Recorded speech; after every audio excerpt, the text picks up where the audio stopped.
Hello, everybody, and welcome to Everest Coaching Institute. Today, we will discuss Class 6 Science. Chapter name is Living Organisms, Characteristics, and Habitat. So, this is the second video of this chapter. In first video, we discussed about the main what are the various necessary facts which you should know to distinguish between the living and non-living organisms. living और non-living organisms के बीच में क्या चीज़ें differentiate करती हैं हमने वो discuss किया था और हमने हैबिटेट क्या होती है वो डिस्कस किया था। आज इस वीडियो में हम आगे डिस्कस करेंगे। So first of all we will discuss and adaptation. Habitat and adaptation क्या होती है बेटा? हैबिटेट मैं आपको ऑलरेडी बता चुकी हूँ। अडेप्टेशन मैंने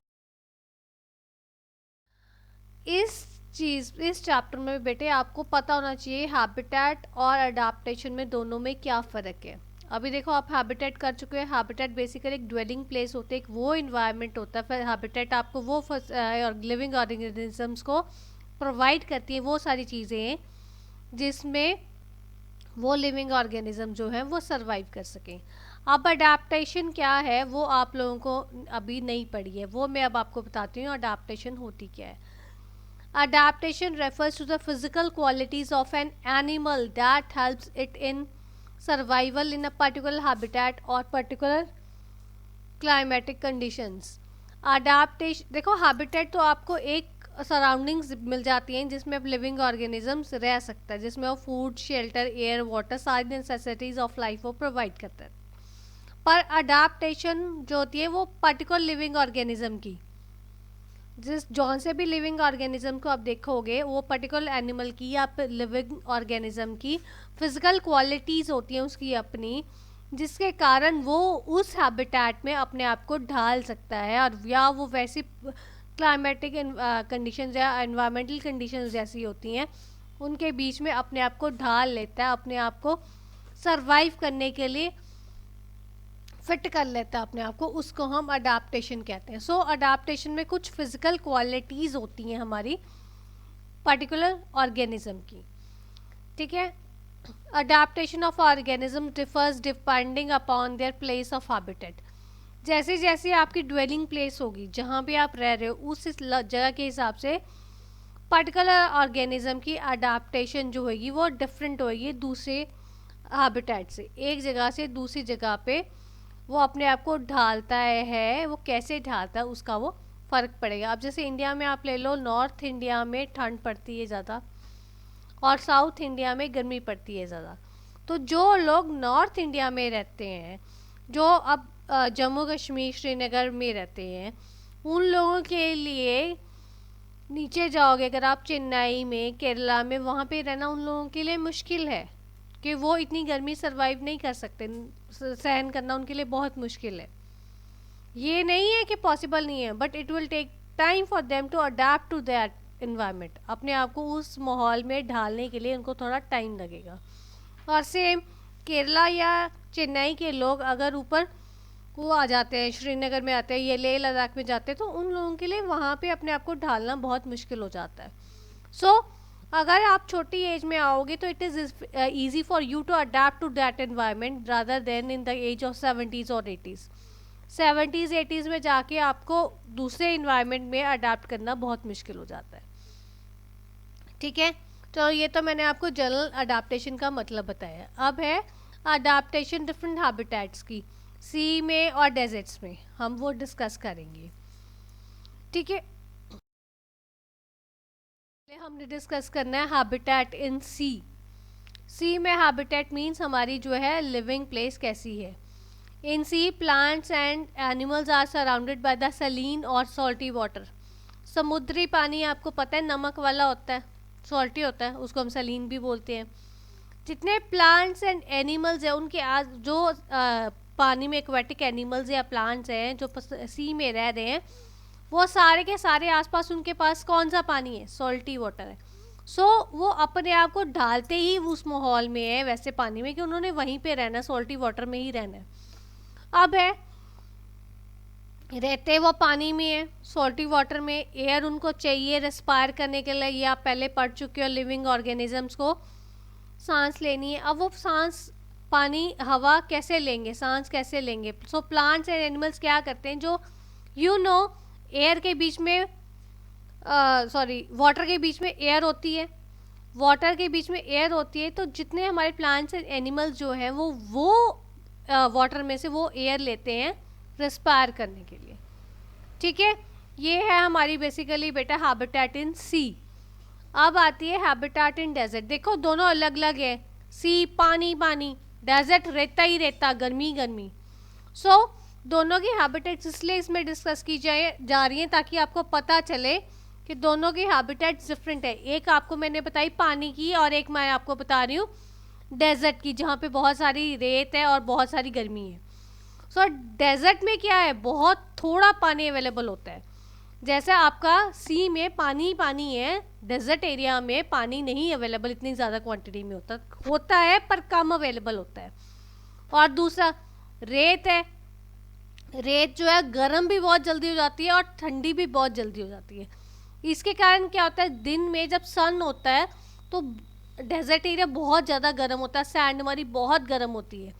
और जैसे ही आपका सनसेट हो जाता है, रात शुरू हो जाती है जब, तो रातें बहुत ज़्यादा ठंडी हो जाती है, क्योंकि जो आपकी सैंड है वो बहुत जल्दी ठंडी भी हो जाती है और बहुत जल्दी गर्म भी हो जाती है। इस कारण डेजर्ट एरिया में days are very hot and nights are very cold. ठीक है, अब आप बेटा पहले चैप्टर्स में ये पढ़ चुके हो कि आपको पता होना चाहिए कि सॉइल के बीच में भी एयर होती है। सॉइल के बीच में एयर होती है, तो जितने आपके वहाँ पे प्लांट्स और एनिमल्स जो हैं वो कहाँ से रिस्पायर करते हैं, जो सैंड्स के अंदर रहते हैं, जो अंदर रहते हैं वो कहाँ से रिस्पायर करते हैं, वहाँ से जो हवा आती है वहाँ पे। जो सरफेस पे रहते हैं उनको तो कोई दिक्कत ही नहीं है, पर जो सैंड के बीच में रहते हैं वो हम आगे पढ़ेंगे, डिस्कस करेंगे, तो वो कहाँ से रिस्पायर करते हैं, वो एयर जो सॉइल के बीच में प्रेजेंट है वहाँ से वो रिस्पायर करते हैं, सांस लेते हैं। ठीक है, इतना क्लियर है। हैबिटेट्स हमने डिस्कस किए अभी, सी की और डेजर्ट की, दोनों अलग अलग इन्वायरमेंट्स हैं। सी में बहुत ज़्यादा पानी है और डेजर्ट में पानी नहीं है, बहुत ज़्यादा रेत है। अब देखो, अब हमने ये तो डिस्कस कर लिया है कि हैबिटेट सी में कैसी होती है और डेजर्ट में कैसी होती है। अब हम अडाप्टेशन भी देख लें, कौन से एनिमल्स जो सी में और डेजर्ट में रहते हैं उनकी अडाप्टेशन भी डिस्कस कर लें।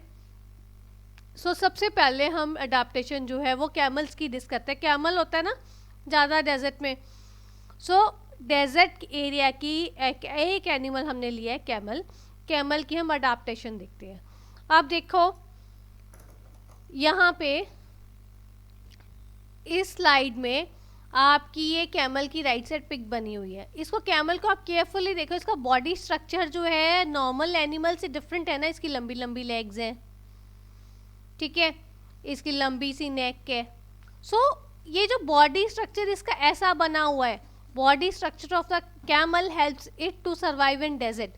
ये कैसे हेल्प करता है डेजर्ट में रहने के लिए, जब इतनी लंबी लंबी लेग्स है ना उसकी, जो ये लंबी लंबी लेग्स हैं, देखो वो उसको नीचे ज़मीन से कितनी दूर रख रही है उसकी बॉडी को। ये ज़मीन से इतनी दूर रख रही है, इसके कारण क्या होता है कि जो रेते में गर्माइश है, गर्मी है, वो हीट उसकी बॉडी को नहीं पहुंचती है, उसको प्रिवेंट करती है हीट से। ठीक है, so long legs of camel helps it to remain away from the heat of the sand.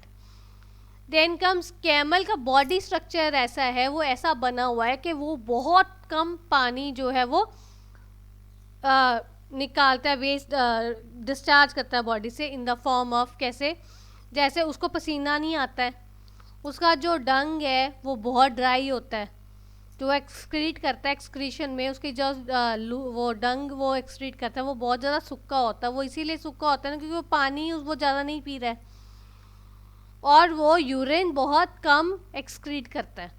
Urine भी उसका ज़्यादा नहीं है, तो मीन्स वाटर लॉस बॉडी से बहुत ज़्यादा कम है। स्वेट वो नहीं कर रहा है, यूरिन इसका कम है, और जो वो डंग है उसका बहुत ड्राई है। ठीक है, सिर्फ इन चीज़ों के कारण कैमल को है, जब उसकी जो एक्सक्रीट करता है पानी बहुत ज़्यादा कम करता है, वो लूज़ बहुत ज़्यादा पानी डिस्चार्ज बहुत ज़्यादा कम कर रहा है, तो इस कारण वो पानी जो है कैमल जो है वो पानी के बिना बहुत ज़्यादा दिन निकाल लेता है। Camel can live without water for many days. Camel की एक और स्पेशलिटी है बेटा, कैमल एक ही बार में इकट्ठा इतना पानी पी लेता है, वो काफ़ी दिन के लिए रह जाता है बिना पानी पिए बिना। वो अपनी हम्प में जो है, ये हम्प है जो उसकी कैमल की, ये जो हम्प है, ये देखो इस पिक में, ये जो हम्प है यहाँ पे वो पानी एक्स्ट्रा स्टोर कर लेता है और इसके कारण वो बहुत देर पानी, बहुत दिन तक बिना पानी के रह लेता है। ठीक है, तो ये कैसे कैमल जो है अपने आप को अडेप्ट करता है डेजर्ट में रहने के लिए, उसका क्या उसकी क्वालिटीज़ हैं, या आपको एग्जाम में पेपर में क्वेश्चन आ सकता है उसकी क्या क्वालिटीज़ हैं या क्या उसके फीचर्स ऐसे हैं जिसके कारण कैमल जो है वो डेजर्ट में आराम से सरवाइव कर सकता है। तो आपको ऐसे आंसर अटेम्प्ट करना पड़ेगा। ओके, ये देखो फिश की अडेप्टेशन हमने सी में करनी है। तो ये देखो जो फिश है हमारी, इसकी आप राइट साइड पे ये पिक देखो, ये जो पिक है ये इसकी जो बॉडी है वो किस शेप की है, स्ट्रीम्ड लाइन शेप की है। स्ट्रीम लाइन शेप के कारण क्या होता है, वो बॉडी इसकी स्ट्रक्चर बॉडी का ऐसा है जिसके कारण वो आराम से फिश जो है वो पानी के बीच में उधर उधर जा सकती है। ठीक है, फिश में जो होते हैं वो स्लिपरी स्केल्स हैं बॉडी पे। स्लिपरी स्केल्स होने के कारण क्या है कि वो इजीली पानी में इधर उधर डायरेक्शन चेंज कर सकती है, जहां मर्जी मूव कर सकती है।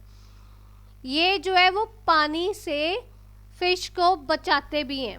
ठीक है, और जो उसकी फ्लैट फिन्स और जो उसकी टेल है, जितने उसकी फिश की फ्लैट फिन्स और टेल्स जो हैं, फिन्स कौन से होते हैं यू नो, ये देखो ये पिक में देखो, तो ये इसके फिन्स हैं, ये सारे फिन्स हैं, और जो इसकी ये टेल है, ये जो फ्लैट होती हैं, ये फ्लैट क्यों होती हैं, इससे वो आराम से डायरेक्शन चेंज कर लेते हैं, इधर से उधर उधर से उधर, वो सारी वो डायरेक्शन चेंज करने के लिए उनको इजी रहता है और उससे उनकी बॉडी जो है पानी में बैलेंस में रहती है। और फिश कैसे, नेक्स्ट है कि फिश कैसे रिस्पायर करती है, वो सांस कैसे लेती हैं। फिश के नोज नहीं होता, फिश के गिल्स होती हैं, ये अपने गिल से रिस्पायर करती हैं, सांस लेती हैं। और ये सांस कहाँ से लेती हैं, from the air dissolved in water, जो वाटर के बीच में हमारी एयर होती है उससे वो सांस लेती हैं। ठीक है, ये देखो मैंने आपको इसके ये स्केल्स नहीं बताए थे, ये जो लाइनें लाइनें लगी हुई ना, ये सारी इसकी स्केल्स हैं। ठीक है, स्लिपरी होते हैं स्केल्स ये बहुत ज़्यादा। सो ये है how fish is adapted to survive in water.